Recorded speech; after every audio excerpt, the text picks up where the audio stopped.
মদিনার যত ইহুদিদের একটা লিস্ট ছিল, এই লিস্ট শুধু দুইজন জানতো, বিশ্বনবী আর হুজাইফা।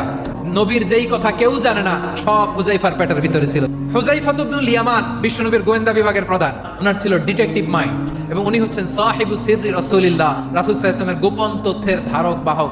খন্দকের যুদ্ধে প্রচন্ড আজকের মতো শৈত্য প্রবাহ, মাটি খনন করতে করতে সাহাবীদের পেটে ক্ষুধা নাই, দাঁড়াইতে পারে না নামাজের জন্য, এত ক্লান্ত, ক্ষুধা, ক্লান্ত, শ্রান্ত। বিশ্বনবী বলেন, কে আছো এই কঠিন শীত, এই ভয় আর ক্ষুধার মধ্যেও খন্দকের পরীক্ষার টপকে শত্রু শিবিরে যে আমাকে তথ্য দিবা, কে আছো? কারো গায়ে শক্তিই নাই যে দাঁড়াবে, কেউ দাঁড়ায় না।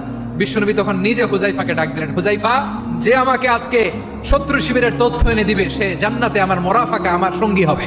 হুজাইফা ইবনুল ইয়ামান জীবনের ঝুঁকি নিয়ে এই ক্ষুধা, শৈত্য প্রবাহ, কোল্ড ওয়েভস কে উপেক্ষা করে শত্রু শিবিরে যে সবার কথাগুলো চুপে চুপে শুনে বিশ্বনবীর দরবারে এসে গোয়েন্দাদের মতো তথ্য সরবরাহ করেছে।